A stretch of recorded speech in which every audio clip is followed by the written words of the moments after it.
चलिए दोस्तों, शुरू करते हैं हम लोग आज की क्लास। कैसे हैं आप सब? उम्मीद है बढ़िया होंगे, शानदार होंगे। और आज के सेशन में हम लोग देश की आज़ादी के लिए आगे थोड़ा सा चर्चा करेंगे। जहाँ तक हमारा टॉपिक कल हो गया था, उसके आगे अगर आपको किसी भी प्रकार की कोई भी दिक्कत, कोई भी समस्या, कोई भी इशू है तो आप पूछ सकते हैं वहाँ तक।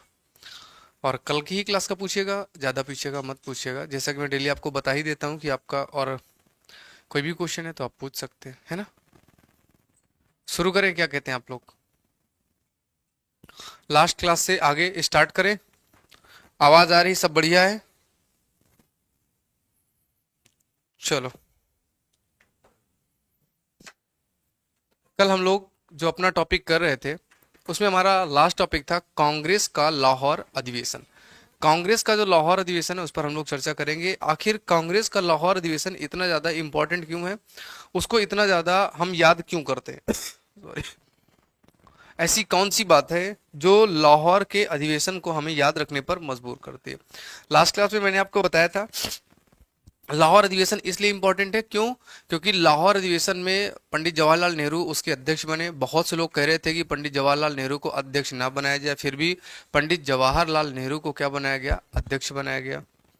और अध्यक्ष बनाने के साथ उसमें गांधी जी का सबसे बड़ा योगदान था। गांधी जी चाहते थे कि वो अध्यक्ष बने क्योंकि वो नवयुवा हैं। और आपको ये सॉरी, आपको शायद ये जानकर खुशी नहीं होगी या आपको आश्चर्य होगा, पंडित जवाहरलाल नेहरू अपने शुरुआती दिनों में बहुत बहुत बहुत ज्यादा क्या थे? कट्टर स्वभाव के थे, उग्र स्वभाव के थे। मतलब वो उग्र दल के सदस्य थे। वो गांधी जी की तरह जो है वो लिबरल नहीं थे, सीधे साधे नहीं थे। लेकिन उनकी जो विचारधारा थी, उनकी जो सोचने समझने का जो तरीका था, वो बहुत एक्सीलेंट था। तो गांधी जी का ये मानना था कि ये आदमी आज जो मेरे खिलाफ है, उन्होंने गांधी जी की सारी बातें काटी। आजादी के पहले गांधी जी की सारी बातें अगर किसी ने काटी तो एक आदमी का नाम आपको लेना है, जवाहरलाल नेहरू। खूब बातें काटी। अच्छा, बात काटने का मतलब क्या होता है? आपस में कोई लड़ाई नहीं होती, ऐसा मारकूट नहीं करना। अपने मतभेद थे गांधी जी के जीवन से। और इस कॉरपोरेट दुनिया में, मैं जहाँ पे आपको पढ़ा रहा हूँ, इसको कॉरपोरेट कहा जाता है। यानी कि एक कमर्शलाइज एजुकेशन है ये। एजुकेशन गुरु और शिक्षा वाली नहीं है। यहाँ पर आप फीडबैक देते हैं, आपको समझ में आया, नहीं समझ में आया, आपके दिल दिमाग में रहता है कि ये मास्टर अच्छा नहीं पढ़ा रहा, मैं इसको हटा के दूसरा टीचर लेकर आऊँ। ये कॉरपोरेट है। ये टीचर और स्टूडेंट के बीच का कोई ऐसा संबंध नहीं होता है। तो उसी क्रम में मैं आपको समझा देता हूं कि हम अपनी बातें बोले, हमारी बातें अलग हो सकती हैं। कहने का मतलब, हमारे जो मत होते हैं, बहुत गहरी बात बता रहा हूं आपको, ध्यान से सुनिएगा। हमारे जो मत हैं वो डिफरेंट हो सकते हैं, हमारे सोचने की क्षमता डिफरेंट हो सकती है, लेकिन हमारे मन में एकता होनी चाहिए। आप अपने परिवार में, अपने घर में, अपने पति, अपने पत्नी, अपने बाबू सोना के साथ कभी भी रहो, मत अलग होने चाहिए, मन अलग नहीं होने चाहिए। जीवन का ये सबसे बड़ा चीज है जो मैं आपको बता रहा हूं। ध्यान रहे हमेशा से कि जिंदगी का जो सबसे बढ़िया चीज है, मत अलग होने चाहिए। अगर एक है तो ठीक है, अलग अलग है तो भी मन भेद नहीं होना चाहिए, मन एक होना चाहिए। पंडित जवाहरलाल नेहरू हों, सुभाष चंद्र बोस हों, इन सब का क्या था? इन सब के जो भेद थे, जो अलग अलग था, वो क्या था? मत सबके अलग अलग थे, लेकिन मन सबका एक था। तो पंडित जवाहरलाल नेहरू का या गांधी जी का, गांधी जी हमेशा बोला करते थे कि अभी जब तक मैं जीवित हूं, या भविष्य में एक दिन ऐसा आएगा जब नेहरू जी मेरी ही भाषा बोलेंगे। ऐसा ही हुआ। पंडित जवाहरलाल नेहरू जब तक गांधी जी जीवित थे, तब तक तो गांधी जी के साथ उनकी दोस्ती घनिष्ठ, एक ही घर में रहते थे।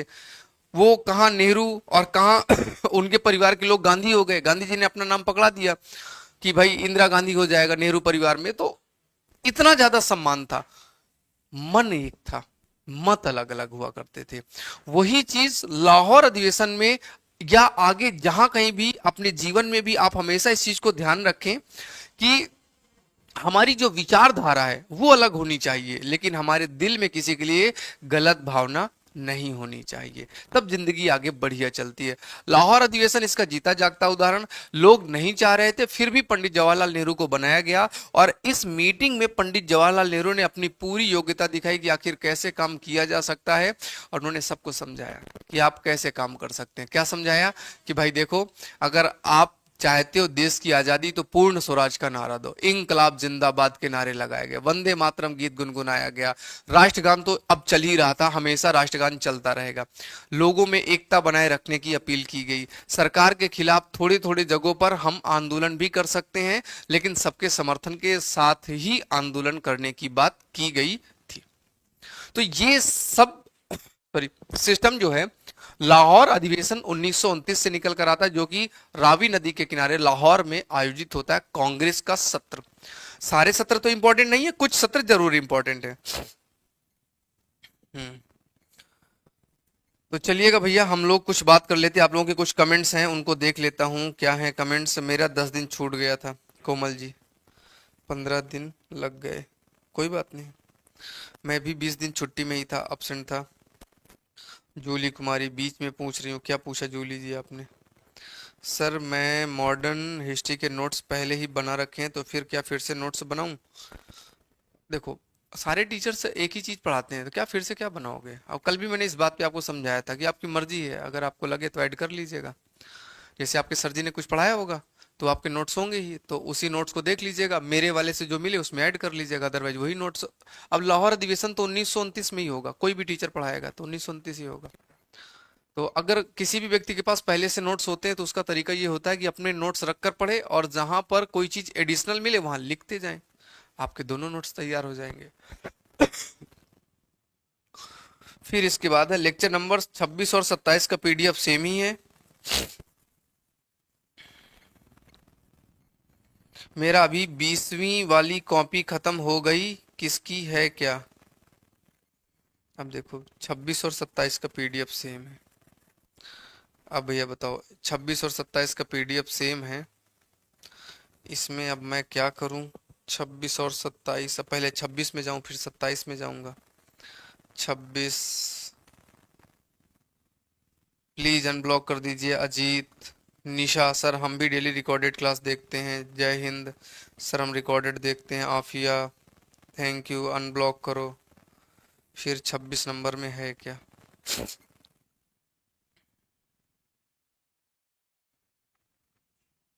रुको भैया, डाउनलोड होने दीजिएगा, डाउनलोड हो जाएगा तो फिर बताता हूँ क्या है 26 में। 26, 26, 26, 26 में क्लास किसकी है? टीपू सुल्तान की है क्लास।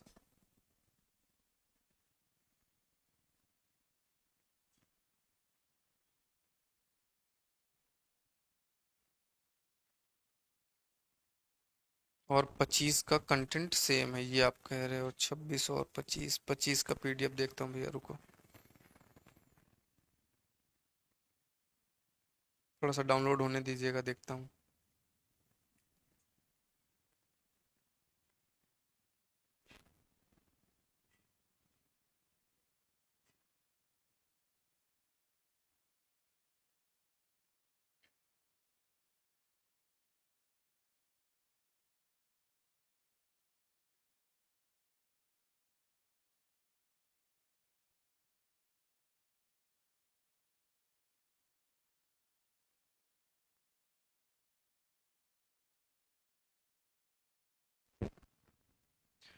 छब्बीस और 27 देखना है, क्या क्या करवाते हो यार आप लोग।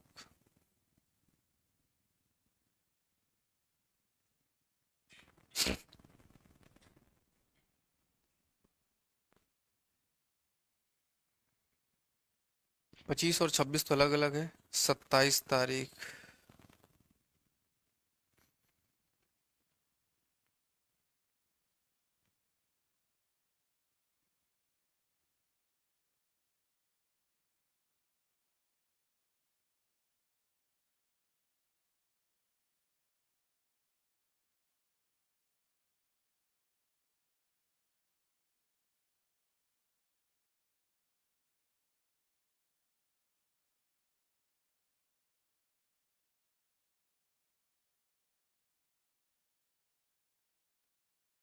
आपने पूरा 3 मिनट खराब कर दिया।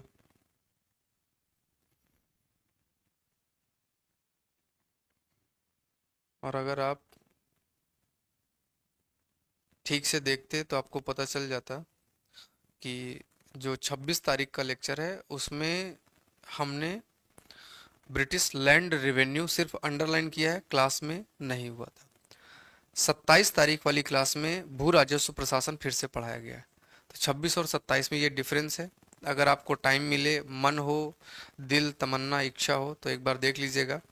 हमने जमींदारी व्यवस्था जो 26 क्लास में शुरू की थी वो ख़त्म नहीं हुई थी। हमने 27 तारीख की जो क्लास है, 27 तारीख की क्लास में उस कंटेंट को कवर किया है। लास्ट पेज अगर आप देखेंगे 26 और 27 की पीडीएफ का तो दोनों अलग अलग हैं। और भू राजस्व प्रशासन में चूंकि उस दिन हमने सिर्फ भू राजस्व प्रशासन किया था, तो आप मतलब जैसे आपने 4 मिनट खराब किया तो कोई बात नहीं, आपका डाउट था, ये तो कुछ नहीं कह सकते क्योंकि था तो था। बट थोड़ा सा एक बार देख लीजिएगा। 26 तारीख की क्लास का जो लेक्चर नंबर 26 है उसका जो लास्ट का जो पीडीएफ है और 27 तारीख की जो शुरुआत का पीडीएफ है वो हो सकता है मैच हो। पूरा पढ़ेंगे ठीक से तो दोनों अलग अलग कंटेंट है। ठीक है।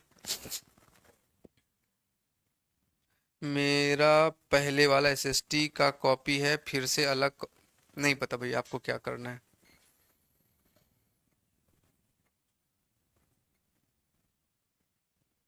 10 मिनट खराब हो गया, मेरे नोट्स डन है, कोई भी प्रॉब्लम नहीं है प्रीति सिन्हा।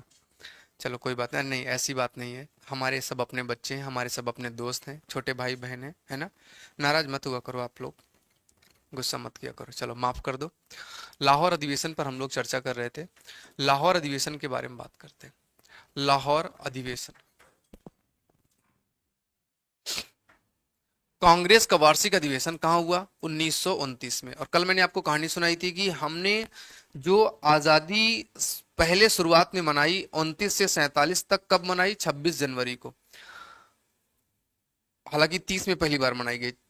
1929 में लाहौर में आयोजित किया गया, जिसके अध्यक्ष पंडित जवाहरलाल नेहरू थे, रावी नदी के तट पर। ऐतिहासिक अधिवेशन में कांग्रेस ने पूर्ण स्वराज का प्रस्ताव पारित किया। कई वर्षों से खिलाफत पार्टी और कांग्रेस के युवा नेता इसकी मांग कर रहे थे कि हमें पूर्ण स्वराज पर चर्चा करनी चाहिए, पूरी तरह से लड़ाई पर फोकस करना चाहिए। अब इसी बात को आगे चलते हैं। इनकी मांग थी और कांग्रेस ने जो अपनी इनकी डिमांड थी, क्या क्या चीजें मांगनी है, तो पूर्ण स्वराज के अलावा उस अधिवेशन में और भी कुछ मांगे बनाई गई। कौन कौन सी मांगे बनाई गई? उनमें से पहली बात थी हमें पूरी तरह से आजादी चाहिए, पूरी तरह से आजादी। 2 नवंबर 1929 को प्रमुख राष्ट्रवादी नेताओं ने दिल्ली घोषणा पत्र जारी किया, जिसमें ब्रिटिश सरकार से निम्नलिखित मांगे मानी गई। 2 नवंबर को सिर्फ ड्राफ्ट बनाया गया, जिसे दिल्ली घोषणा पत्र के नाम से जानते हैं। इस प्रस्ताव को भी हमने, जब 1929 कांग्रेस की मीटिंग हुई तो इस चीज को एक्सेप्ट कर लिया कि हाँ ये सही डिमांड है, इसको आगे भी हम करेंगे। हमने तिरंगा फहराने की बात यहां पर शुरू कर दी। ये तिरंगा वल्लभ भाई पटेल के द्वारा बनाया गया था।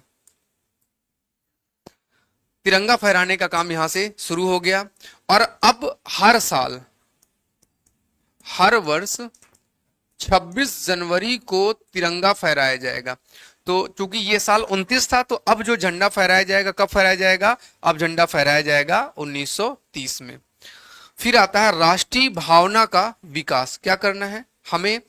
पूरे देश में नेशनलिज्म को बढ़ावा देना है, व्यक्ति विशेष की नहीं, बल्कि हर व्यक्ति को जो ऋण होता है वो धरती का ऋण सबसे बड़ा होता है, भूमि का ऋण सबसे बड़ा होता है।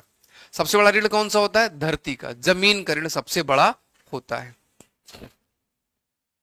स्वतंत्रता दिवस का आयोजन किया गया। 26 जनवरी 1930 को स्वतंत्रता दिवस के रूप में मनाया गया।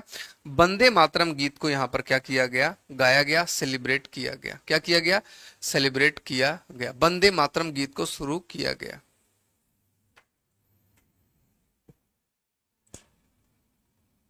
कांग्रेस के लाहौर अधिवेशन में इतनी बातें मान ली गई। अब इसको खत्म करते हैं और कुछ और नई बातें, क्योंकि हम ये रेगुलर सरकार से डिमांड कर रहे थे कि भाई ऐसी ऐसी बातें मान ली जाएं। सरकार मानेगी नहीं, सरकार मानेगी नहीं तो फिर गुस्सा आएगा। देखते हैं गुस्से में क्या करेंगे। गुस्से में क्या करेंगे? सविनय अवज्ञा आंदोलन, नाम तो सुना ही होगा सविनय अवज्ञा आंदोलन का। सविनय अवज्ञा आंदोलन का मतलब क्या हुआ? विनय के साथ सविनय, आज्ञा के साथ अवज्ञा। आज्ञा का मतलब क्या होता है?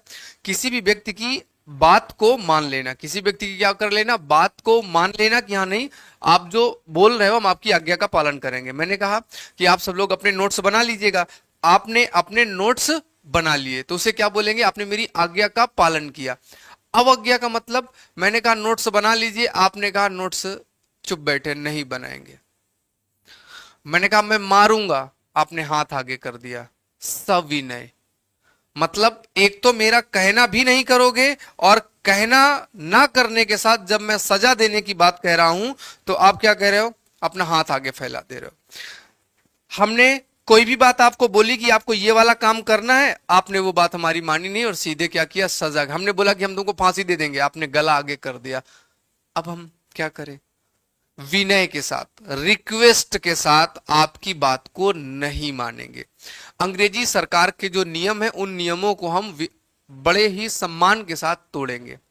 अंग्रेजी सरकार ने नमक पर कानून को, जो नमक पर टैक्स था उसको बढ़ा दिया। हम लोग हमेशा पढ़ते हैं दांडी मार्च यात्रा या सविनय अवज्ञा आंदोलन की शुरुआत दांडी मार्च यात्रा से होती है, 34 तक चलता है। तो ये जो सविनय अवज्ञा आंदोलन है, क्या इसमें नमक पर कर समाप्त करने की बात थी? आपको पता है क्या नमक पर कर समाप्त करने की बात थी? कोई बताएगा? दांडी मार्च यात्रा का क्या ऐसा उद्देश्य था कि नमक पर जो कर लग, क्योंकि नमक ही बनाया था गांधी जी ने दांडी जाके, तो क्या ऐसा कुछ व्यवस्था थी?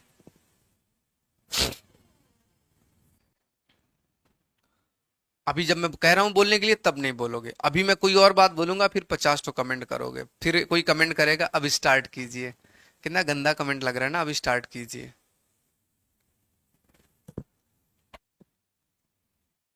नहीं, नमक पर कर समाप्त कर देना गलत बात है। नमक पर कर की दर जो बढ़ी है उसको कम करना है, नमक पर कर नहीं समाप्त करना। नमक कर की जो दर बढ़ाई गई है दर को कम करना, कर रहेगा। हम टैक्स समाप्त करने की बात नहीं कर रहे हैं, हम नमक पर जो टैक्स ज्यादा लगा है उसे कम करने की बात कर रहे हैं। बात क्लियर है? दोनों चीजें अलग है। हम नमक पर कर देंगे लेकिन जो एक्स्ट्रा आपने कर लगाया उसको कम करो, क्योंकि ये खाने पीने की चीज है। आज भी नमक पर, चीनी पर, गुड़ पर, पैकेट बंद आटा पर, सब पर टैक्स लगता है और सब पर 20 से 28% तक हम टैक्स देते हैं, खुशी खुशी टैक्स देते हैं। तो ये सिस्टम है हमारे देश का। तो चलिएगा हम इसी सिविल डिसओबीडियंस मूवमेंट के बारे में चर्चा करेंगे। क्या थी इसकी पृष्ठभूमि, इसके कारण क्या थे, कौन कौन सी घटनाएं इस समय हुई, और इसके अलावा विवादास्पद गोलमेज सम्मेलन भी हम लोग यहां पर समझेंगे। अच्छा, मजा आ रहा है ना इतिहास पढ़ने में? कभी कभी डांट देता हूँ, थोड़ा सा मैं थोड़ा सा हूं ही बुरा तो मैं डांट देता हूँ, लेकिन मैं दिल से नहीं डांटता। फिर मैं आपको अपना भाई भी तो बोलता हूँ, फिर छोटा बड़ा भाई तो एक दूसरे के साथ कुछ ना कुछ बोलेगा। आप में से बहुत से लोग हो जो लोग यूट्यूब में बहुत सारे टीचर्स की क्लास देखते होंगे, तो आप लोग वहां से फील करके बता सकते हो कैसा लगता है, कैसा समझ में आता है। चलो, अब ये जी सर से काम नहीं चलेगा। मजा तो तब आएगा जब आप रिजल्ट निकाल के दोगे। जैसे आप रिजल्ट निकाल के दोगे तब मजा आएगा। सबसे पहली और बड़ी जरूरत क्या है कि आप क्या करो, रिजल्ट निकाल के दो, है ना। माँ बाप क्या चाहते हैं, हम जो पैसा खर्च कर रहे हैं उस पैसे से क्या हो, हमारा पैसा सही जगह पर लगे, उसका मिस यूज नहीं होना चाहिए। तो अभी मेरा पैसा तो नहीं लग रहा लेकिन मेरा नॉलेज लग रहा है, मतलब मेरा गला लग रहा है, तो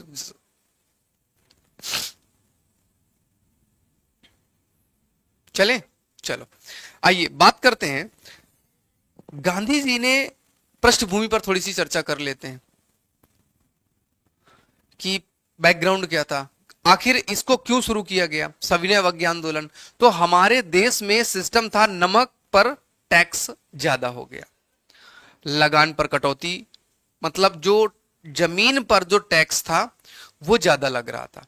तो जमीन पर टैक्स को क्या करना है, कम करना है, टैक्स जो जमीन पर लग रहा है कम करना है।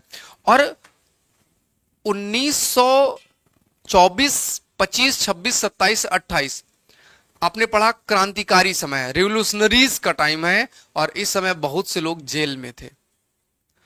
तो चाहे वो भगत सिंह हो, राजगुरु, सुखदेव हो, या अन्य जो भी हमारे लीडर हैं जो जेल में हैं, उनको रिहा किया जाए, उनको क्या किया जाए, उनको आजाद किया जाए, क्योंकि उनको गलत तरीके से रखा गया।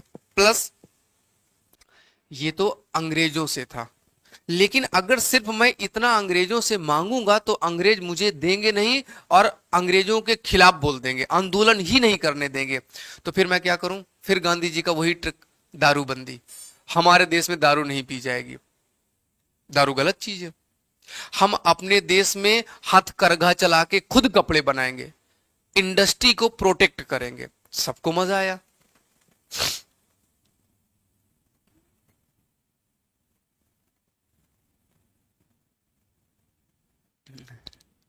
बहुत बहुत शुक्रिया, आपने इतना सोचा। और काढ़ा मैं कल भी पिया, आज भी पिया, बस छोटी सी गलती थी, केला खाया था, लेकिन कोई बात नहीं। तो है तो छोड़ो उसको। हमें क्या करना है, हमें दोनों को लेकर चलना है। जैसे तटस्थ बोलते हैं कि मैं अंग्रेजों के खिलाफ तो हूं ही, अंग्रेजों के साथ साथ भारत में भी बुराई है, केवल अंग्रेजों की बुराई नहीं है, भारतीयों में भी बहुत सारी समस्याएं हैं। उन समस्याओं को भी मुझे क्या करना है, सॉल्व करना है। क्योंकि आज अगर अंग्रेज भारत छोड़कर चले गए तो क्या मेरे देश के लोग शराबी कहलाएंगे? क्या मेरे देश में इंडस्ट्री ही नहीं होगी तो काम कैसे चलेगा? और ध्यान रहे, गांधी जी बड़े उद्योग नहीं, कुटीर उद्योग, कॉटेज इंडस्ट्री के बहुत बड़े समर्थक थे। वो चाहते थे कॉटेज इंडस्ट्री का क्या किया जाए, प्रोटेक्शन किया जाए। क्यों? क्योंकि बड़े उद्योग में ज्यादा पढ़े लिखे लोग लगते हैं, कॉटेज इंडस्ट्री में जो अनपढ़ है वो भी लग जाता है। तो इसलिए कुटीर उद्योग ज्यादा बेहतर है, जिसमें सबको रोजगार मिल सकता है। जैसे बड़ी फैक्ट्री है, अब वो मशीनें बड़ी बड़ी है, उसमें कुछ टेक्निकल टर्म्स है कि इसको 4 पर रखना है, इसको 10 पर रखना है, इसको 20 पर रखना है। अब मान लीजिएगा मैं बैलगाड़ी चला लेता हूं, आपने मुझे कहा ट्रेन चलाओ, और ट्रेन भी इंडस्ट्री है। तो वही चीजें हैं कि हम अपने लोगों को इस तरह से, और अंग्रेजी सरकार भी देखे कि नहीं, गांधी जी का ये आंदोलन केवल हमारे खिलाफ नहीं है, सबके खिलाफ है। तो सब इससे जुड़ेंगे, सबकी कनेक्टिविटी इससे क्या हो जाएगी, जुड़ जाएगी, तब ये काम आपके लिए हो जाएगा। तो इसी बात को ध्यान में रखते हुए गांधी जी ने क्या किया, एक यात्रा फरवरी में शुरू की, मार्च में, सॉरी 12 मार्च को यात्रा शुरू की। उनका एक आश्रम बनाया था साबरमती, साबरमती से उन्होंने यात्रा अपनी शुरू की, और दांडी नाम की एक जगह थी समुद्र के तट के पास, वहां पे नमक लोग बहुत बनाते थे। तो वहां वो जो है 5 अप्रैल की रात को पहुंच गए। 78 यात्री थे, 340 मील की दूरी थी। इसमें बहुत से लोग थे, स्पेशली सरोजनी नायडू भी थी, जो क्वेश्चन बनता है। और वहां पहुंचे, पहुंचकर उन्होंने क्या किया, मतलब नमक पहले से बना हुआ था, ऐसा नहीं कि वहां बैठ के नमक बना, क्योंकि नमक बनाना बहुत बड़ी प्रोसेस है। और जो लोग नमक बनाते हैं, जब उनका डेथ होता है तो उनको जब जलाया जाता है तो उनके पैर नहीं जलते, उनके पैर इतने नमक से मजबूत खराब हो चुके होते, वो नहीं जलते, जो नमक के कार्य करने वाले लेबर होते हैं। गांधी जी गए, सिंबॉलिक रूप में नमक का एक मुट्ठी उठाया। अब भाई देखो, आप बिना टैक्स दिए नमक उठाओगे तो अंग्रेजी सरकार का क्या है, गलत है। तो फिर गांधी जी ने कहा, फिर हमको अच्छा पकड़ लो, अगर हमने गलत किया तो हमको फिर गिरफ्तार कर लो, हमको जेल ले चलो। बोले चलो चलो चलो, इनको जेल ले चलते हैं। गांधी जी को पकड़ के क्या कर दिया गया, जेल में डाल दिया गया। पूरे भारत में धीरे धीरे धीरे धीरे आंदोलन बढ़ता चला जा रहा था। और 1930 में तो कांग्रेस का कोई अधिवेशन हुआ नहीं, क्योंकि कोई नेता बाहर था नहीं, जो थे सब पकड़ के जेल में चले गए थे साइमन कमीशन के विरोध में। तो बड़े नेता कुछ थे नहीं, जो बचे कुछ थे सिविल डिसओबीडियंस में, ये भी सबके सब जेल चले गए, तभी कोई बचा नहीं। अब अगर कांग्रेस के बड़े नेता जेल में हैं, तो बाकी छुटकी छुटकी बहुत सी पार्टी हैं, बहुत से और लीडर है जो कांग्रेस के लीडर नहीं है, चाहे वो मुस्लिम लीग हो, चाहे वो आपकी जो है पंजाब कृषक प्रजा पार्टी हो, किसान सभा हो, हिंदू महासभा हो, अब तक आरएसएस भी बन गई, 25 में हेडगेवर जी ने बना दिया, तो ऐसी बहुत सी संस्थाएं बन गई। तो इनके भी तो नेता थे। तो उन छोटे छोटे लोगों के नेताओं को बुलाकर सरकार उनसे अपना जुगाड़ पानी सेट करने वाली थी कि हम भारत में इनको समर्थन दे देंगे तो कुछ तो अपना रहेगा। कांग्रेस एक पार्टी को जेल में डाला, बाकी को तो बात कर ले। तो उनको सबको बुला के गोलमेज सम्मेलन का आयोजन कर लिया गया। गोलमेज सम्मेलन का मतलब क्या होता है? देखो, एक तो चौकोर मेज होता है जिसमें आगे चेयरमैन बैठता है, बाकी के सभी कर्मचारी साइड साइड में बैठते हैं। गोल मेज का मतलब क्या हो गया? सभी तरफ से गोल है, कोई भी चेयरमैन नहीं है, सबके सब लोग क्या है? समान है, आमने सामने सब बैठे हुए हैं। वहां कोई बड़ा नहीं है, वहां कोई छोटा नहीं। गोल मेज, राउंड टेबल का मतलब भी यही होता है कि सभी के सभी लोग क्या रहेंगे? समान रहेंगे। तो गोल मेज सम्मेलन के लिए पहली बार सबको बुला लिया गया कि आओ बैठक करते हैं। लेकिन गोलमेज सम्मेलन में भी जो लोग गए थे तो इंडियन ही, डिमांड तो भारत की करेंगे। अच्छा ये बताओ, अगर कांग्रेस नमक पर कर कम करने की बात कर रही है, लगान कम करने की बात कर रही है, दारूबंदी की बात कर रही है, गिरफ्तारों को छोड़ने की बात कर रही है, तो क्या हिंदू पार्टी या मुस्लिम लीग या कृषक जो पार्टी थी, क्या ये बोलेंगे कि नहीं गिरफ्तारों को छोड़ो मत, नमक पर टैक्स और बढ़ा दो? ये तो ऐसा बोल ही नहीं सकते। ये अंग्रेज सरकार की बात को सुनेंगे तो सुनेंगे ही, अपनी कुछ और बातें जोड़ेंगे कि देखो हम एक स्पेशल पार्टी से आए हैं, हम शेड्यूल कास्ट को शेड्यूल कास्ट के हम नेता हैं, तो हमें शेड्यूल कास्ट की चर्चा करनी, कांग्रेस की चर्चा नहीं करनी। कोई हिंदू पार्टी का तो अपनी बात करेगा, कोई मुस्लिम लीग का नेता गया है तो वो मुस्लिम लीग की बात करेगा। वो दूसरे की बात क्यों करेगा? वो अपने पॉइंट रखेगा। हर व्यक्ति के कुछ ना कुछ पॉइंट होते हैं।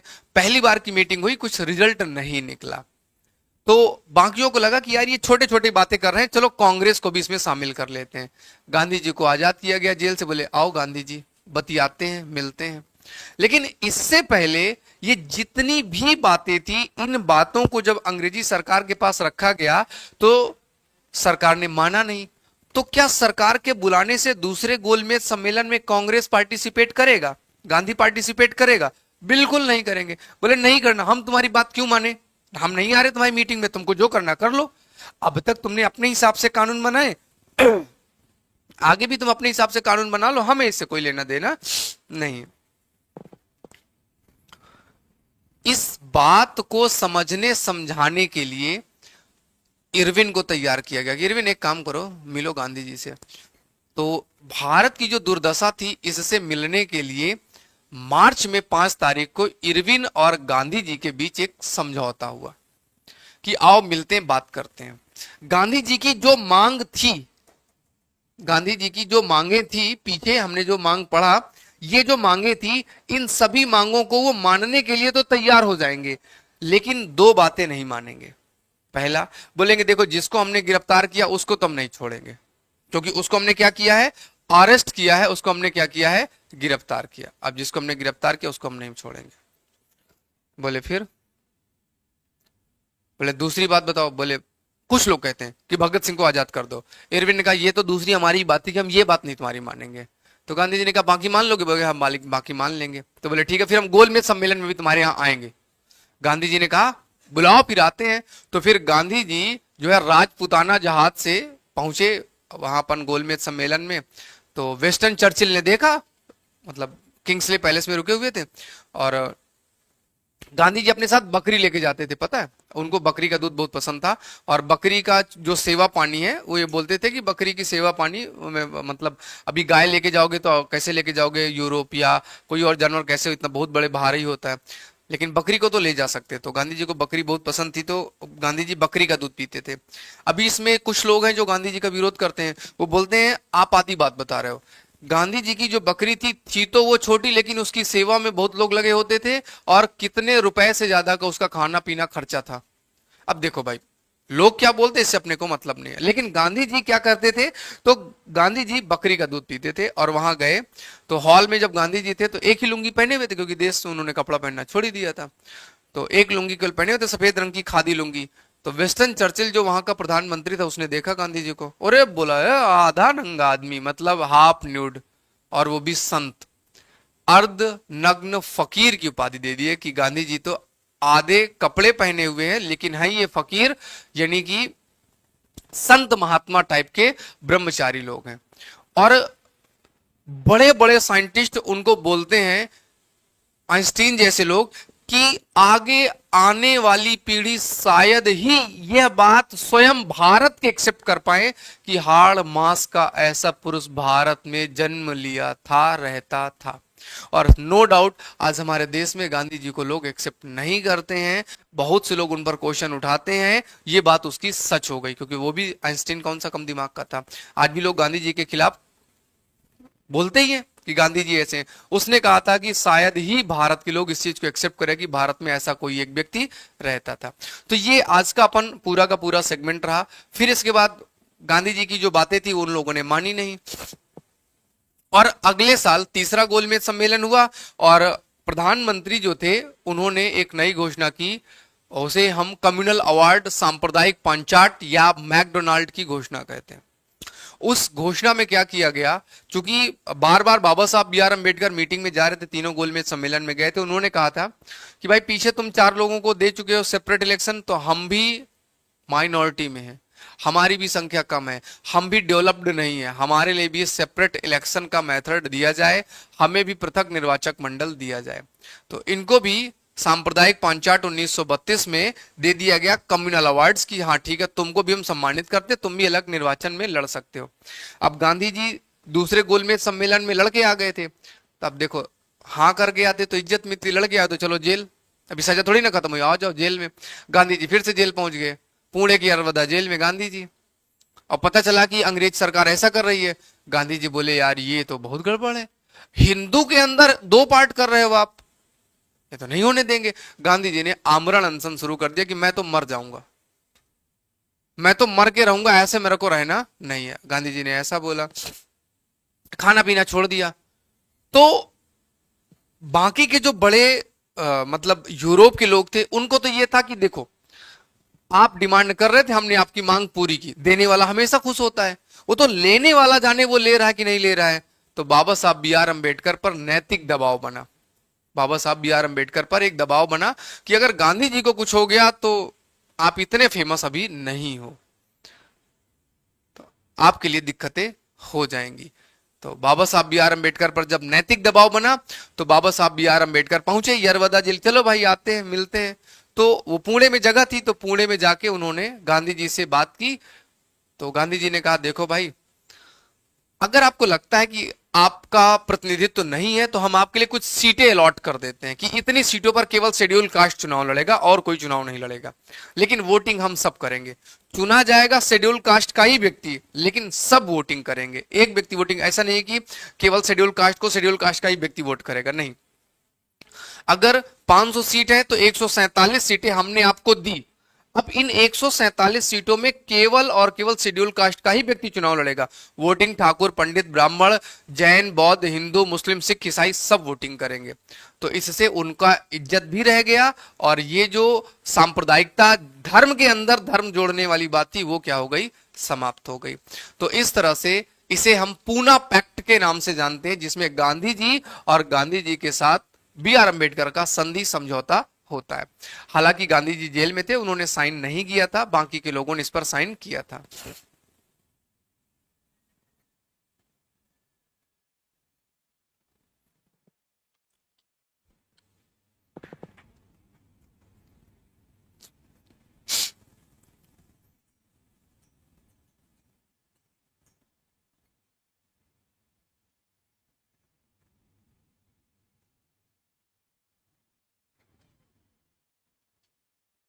17-18 बार जेल गए थे यार, मुझे एग्जैक्ट याद नहीं कितनी बार जेल गए थे, मैंने नंबर ऐसे काउंट नहीं किया।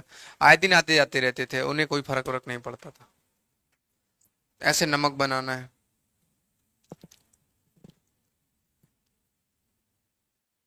साबरमती से दांडी तक की यात्रा करनी है।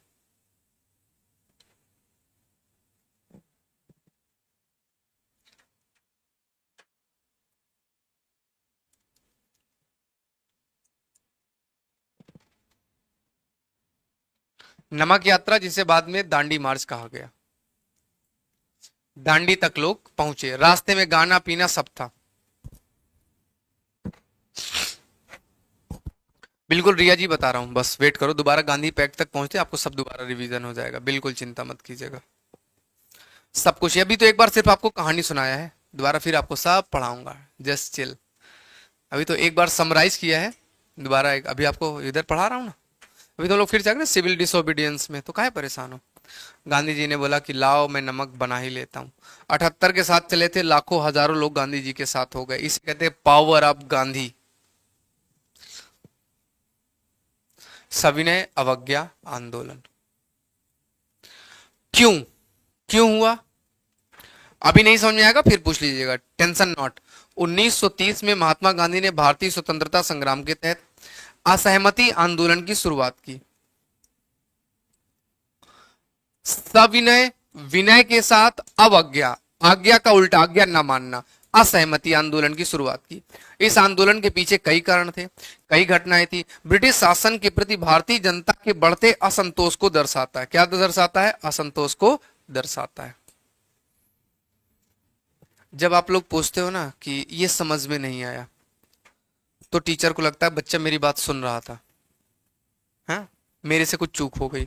लेकिन जब आप बोलते हो कि लेक्चर नंबर 39 का पीडीएफ अपलोड नहीं और टीचर सिर्फ लेक्चर दे रहा, पढ़ा रहा है, मतलब वो एक अपने रिदम में कहानी सुना रहा है, फ्लो में चल रही बातें, और बीच में आपने ऐसे टुन्न किया, 39 का पीडीएफ नहीं मिला, तो अब गांधी जी दांडी जाएंगे कि साबरमती जाएंगे, ये लीक से बात हट गई, क्योंकि मैं इंसान हूं, है ना।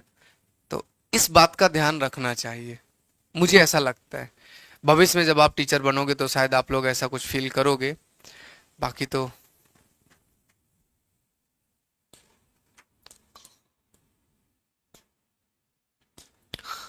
आखिर कौन सा कारण था सविनय अवज्ञा आंदोलन को शुरू करने का। नमक कानून में परिवर्तन, जो टैक्स बढ़ाया गया उसे क्या किया जाए, कम किया जाए, बढ़े रेट को केवल खत्म करना है। लगान में क्या की जाए, कटौती की जाए। क्या किया जाए, टैक्स रेट कम किया जाए। और क्या किया जाए, जो लोग जेल में हैं, जिन्हें बिना अपराध के पकड़ रखा है, उन्हें बाहर कर दो। जिसने अपराध किया उसको पकड़ो, ठीक है, उसको सजा दो, लेकिन बिना गलती के अगर कोई सिर्फ संदेह के आधार पर उसे छोड़ दो। जब्त की गई संपत्ति वापस की जाए। जो संपत्ति हमने जब्त कर ली है, यानी कि अंग्रेजी सरकार ने किसी का घर वगैरह कुर्क कर लिया है संदेह के आधार पर, उसे क्या कर दिया जाए, वापस कर दिया जाए। भारतीय उद्योगों को क्या दिया जाए, संरक्षण दिया जाए। क्या दिया जाए, संरक्षण।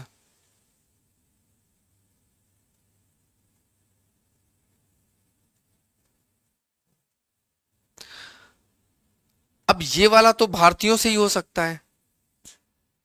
पुलिस अत्याचार के खिलाफ जांच हो, इरविन ने इसको नहीं माना, बोले जांच वांच नहीं करेंगे, तुम हमारे पुलिस को फंसा दोगे, बोले ये नहीं मानेंगे।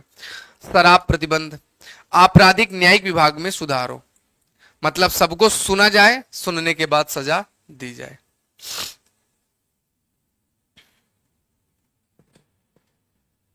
ये समस्या थी। सविनय अवज्ञा आंदोलन का ये क्या था, बेस था। और अब आते हैं गांधी जी के दांडी मार्च पर। मार्च में क्या है, 12 मार्च 1930 को महात्मा गांधी ने साबरमती आश्रम से 78 सहयोगियों के साथ दांडी के लिए मार्च निकाला। यात्रा में लगभग 150 मील या 270 किलोमीटर, कई जगह पे 340 भी मिलता है, का सफर तय किया। कितना सफर, 270। 6 अप्रैल, अच्छा पहुंचे 5 को थे, नमक 6 को बनाया। 6 अप्रैल को जब गांधी जी का काफिला दांडी पहुंचा, यानी कि कंप्लीट पहुंच गया, नमक बनाना है, गांधी जी ने नमक कानून का उल्लंघन किया, कानून को नहीं माने, उल्लंघन किया, जो कि ब्रिटिश सरकार द्वारा लगाया गया था। इस अहिंसात्मक आंदोलन ने तटीय क्षेत्र के अतिरिक्त देश के अन्य भाग में व्यापक प्रभाव डाला। इसके परिणाम स्वरूप अंग्रेजी वस्तुओं का बहिष्कार फिर से शुरू हो गया। फिर से क्या हो गया, शुरू हो गया। के कलप्पन ने, इसी समय जादुई लालटेन शब्द आता है, इस आंदोलन का सिंबल था। जैसे उधर कमल और रोटी था 1857 में, कमल और रोटी, हालांकि इसका कोई एविडेंस नहीं है, इतिहास में इसका कोई एविडेंस नहीं है। उसी तरह से इस आंदोलन का था जादुई लालटेन।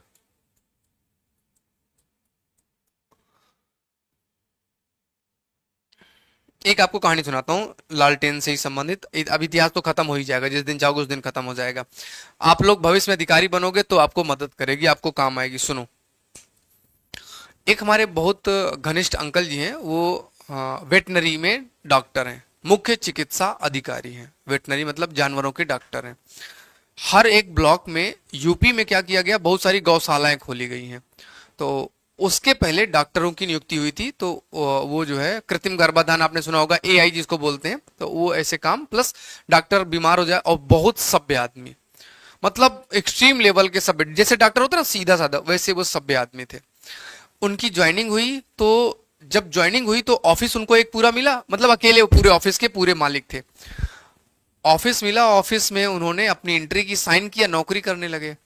लगभग 10 साल नौकरी की उन्होंने उस ऑफिस में, 10 साल नौकरी की।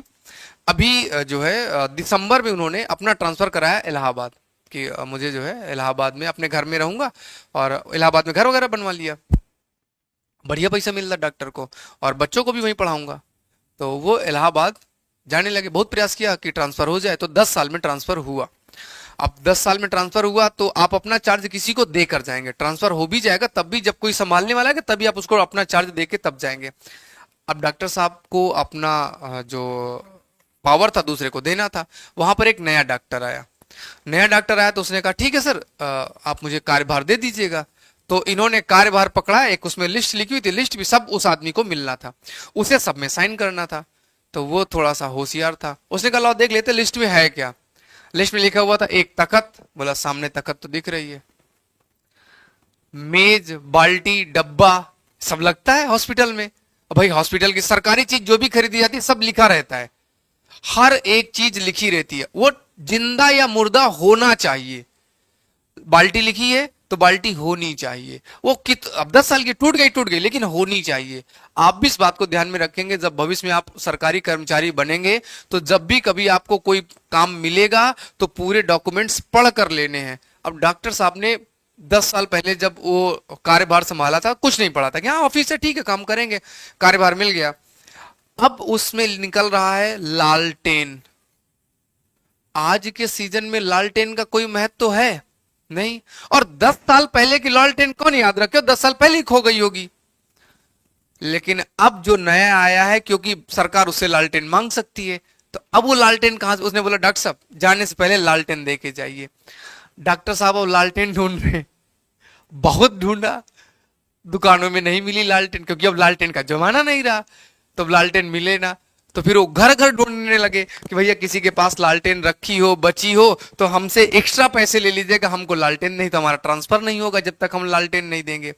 लालटेन, बाल्टी, डब्बा, ढेरों सामान, लगभग 35-40 हजार रुपए का सामान उन्हें फिर से खरीद के देना पड़ा। उसमें 3 शायद अलमारी लिखी हुई थी, अलमारी वहां 2 थी। तो एक अलमारी नई खरीद के देनी पड़ी, क्योंकि वो चार्ज नहीं ले रहा था कि सर इसमें 3 अलमारी लिखी है, मैं कहां से पाऊंगा 3 अलमारी। तो आप लोग भी जब भविष्य में नौकरी कीजिएगा तो ध्यान रहे, इसको सनद रहे बोलते हैं। बिहार आ जाते तो मिल जाता, बिहार आने जाने में जो परिश्रम लगता है वो तो अलग बात है, बट हाँ फिर भी आप लोग जब नौकरी कीजिएगा तो, जैसे आप लोग प्रिंसिपल बनेंगे, टीचर हो, टीचर का तैयारी करो तो टीचर ही बनोगे। तो जब आपको सहायक अध्यापक बनाया जाए, प्रधानाचार्य बनाया जाए, तो आपको डिपार्टमेंट मिलेगा, रजिस्टर मिलेगा। रजिस्टर में लिखा होगा कि इतने टाट, इतनी कुर्सी, इतना डब्बा, इतना टिफिन, इतनी, सब कुछ लिखा हुआ मिलेगा। इतने रजिस्टर हैं, इतने पर्दे हैं, एक झंडा है, एक डंडा है, 4 कमरे हैं, मोटर उसकी जली हुई है, एक ऊपर पंखा लगा, ताले नहीं है, सब लिखा हुआ मिलेगा। तो भैया सब पढ़ वढ़ के लेना, पता चले ट्रांसफर होगा तो पंखा चेक किया जाएगा, पंखा इसमें लिखा है कहाँ है। सरकारी कामकाज बहुत बहुत बहुत खतरनाक होता है। हाँ सही बात है, रोज जिस दुकान में जाते थे लोग हंसते थे कि डॉक्टर साहब अब लालटेन की क्या जरूरत है। अच्छा डॉक्टर मतलब बड़ा आदमी यार, डॉक्टर नॉर्मल सरकारी डॉक्टर, 60-70 हजार रुपया कमाने वाला, मतलब नॉर्मली 60-70 हजार, और सैलरी अलग से, इज्जत होती है। और लोग कह रहे हैं 4 पहिए से उतर के लालटेन मांग रहे हैं।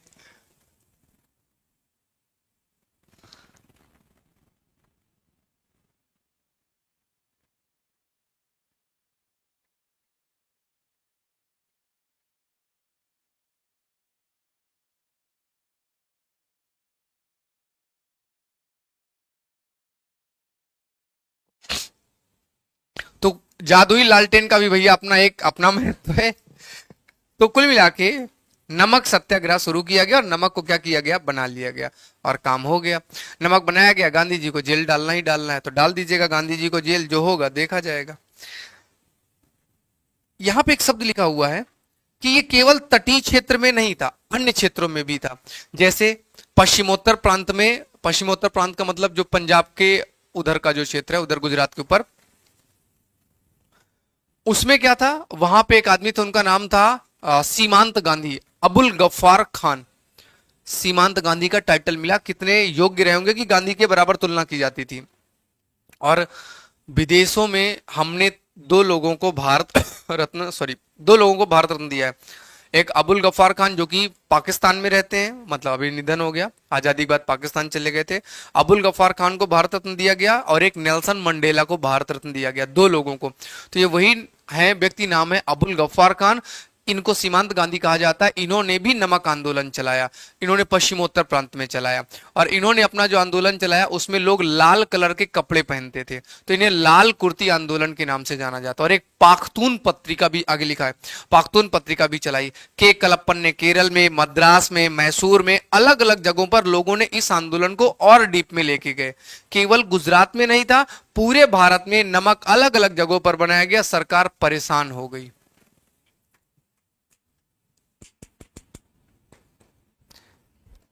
सविनय अवज्ञा आंदोलन का क्या महत्व रहा, यह एक जन आंदोलन था। सत्याग्रह के आदर्श लगे रहेंगे, ब्रह्मचर्य वाले।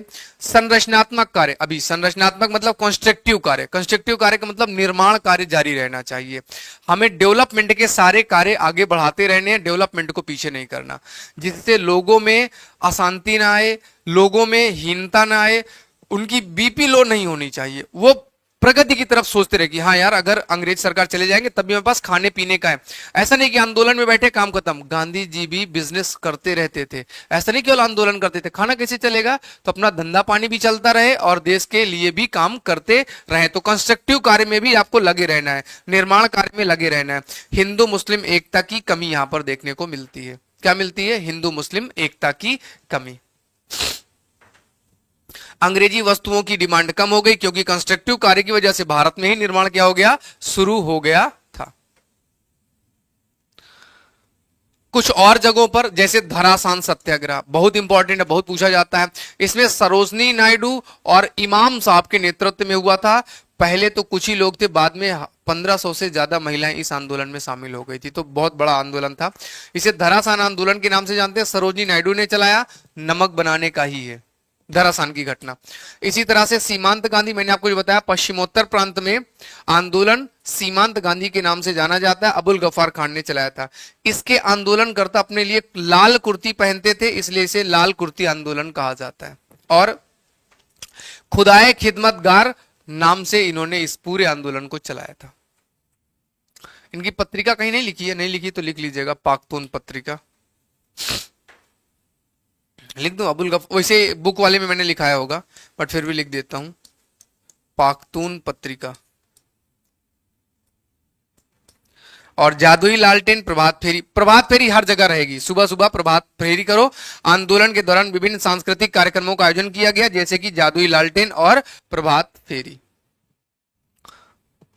गिरफ्तारी के विरोध में गांधी जी की, अच्छा, गांधी जी को जब गिरफ्तार कर लिया गया तो गांधी जी की गिरफ्तारी के लिए 6 जुलाई को क्या मनाया गया, गांधी दिवस। ये रह गया था बताना। गांधी जी की गिरफ्तारी के विरोध में क्या मनाया गया 6 जुलाई को, गांधी दिवस, जिसका उद्देश्य नमक कर को वापस लेना था, ना कि इसे समाप्त करना। ध्यान रखेंगे, ये अलग आंदोलन की लाइन है।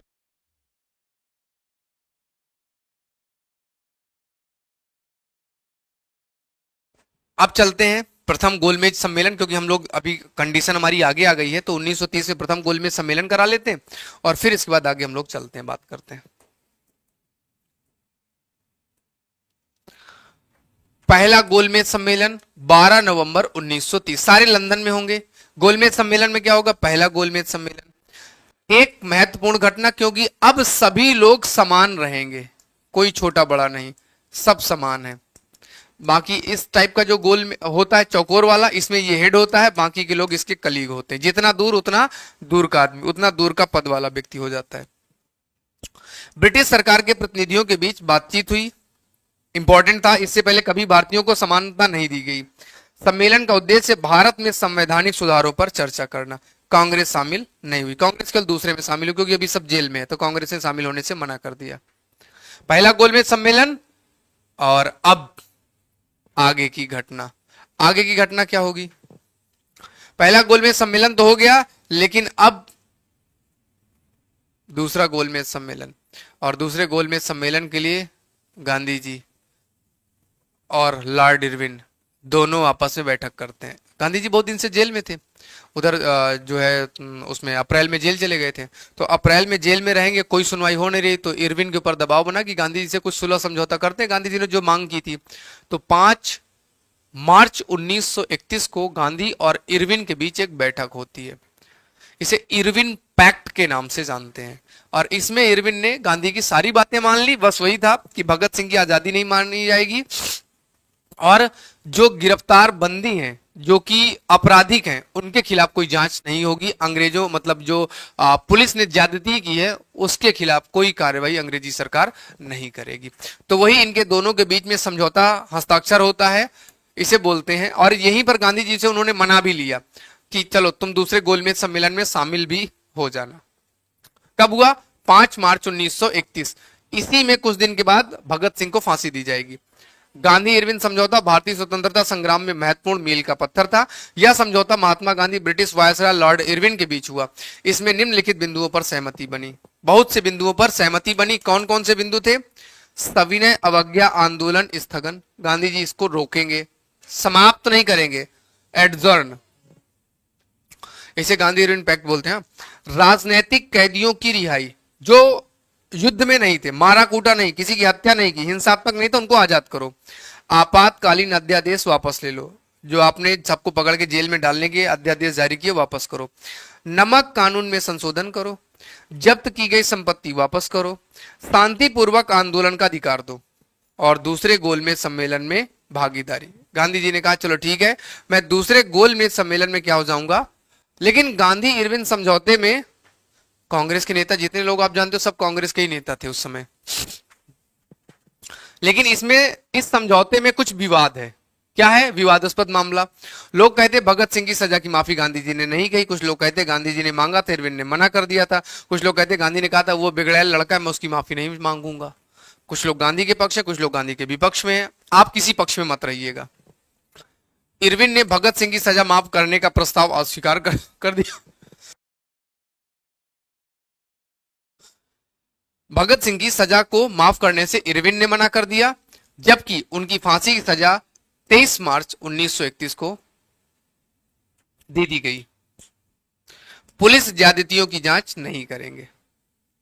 पुलिस ज्यादतियों की जांच की कोई विशेष चर्चा नहीं हुई। पुलिस ने जो अपराध किए हैं उन पर कोई चर्चा नहीं, कोई छूट नहीं, कोई छूट नहीं तो कोई छूट नहीं। अभी हमारा क्या आ जाएगा? दूसरा गोलमेज सम्मेलन। तो गोलमेज सम्मेलन पर चर्चा करेंगे। पहला राउंड टेबल, दूसरा, तीसरा, एक हो गया है, दूसरा तीसरा बचा है, अभी टाइम तो है नहीं, तो हम इसको आगे करेंगे, तब हमारा लखनऊ पे वो भी आ जाएगा, गांधी इरविन पैक्ट भी आ जाएगा। कल या परसों में खत्म हो जाएगी आपकी हिस्ट्री। टाइम आपका हो गया, आइएगा, यूट्यूब में मिलते हैं, बढ़िया से यूट्यूब में क्वेश्चन करते हैं। किसी को कोई क्वेश्चन, कोई डाउट, कोई समस्या पूछ लीजिएगा।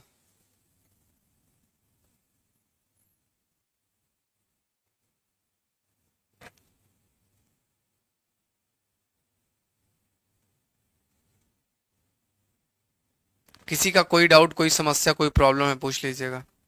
यहां से हम लोग आगे कल की क्लास में करेंगे और और बढ़िया से करेंगे। और क्या, मिलते हैं यूट्यूब में। यूट्यूब में क्वेश्चन हम लोग करेंगे। आज पॉलिटी के भी क्वेश्चन ले आया हूं। कल आप लोग पॉलिटी पॉलिटी कर रहे थे ना, तो आज पॉलिटी के भी कुछ क्वेश्चन ले आया हूं।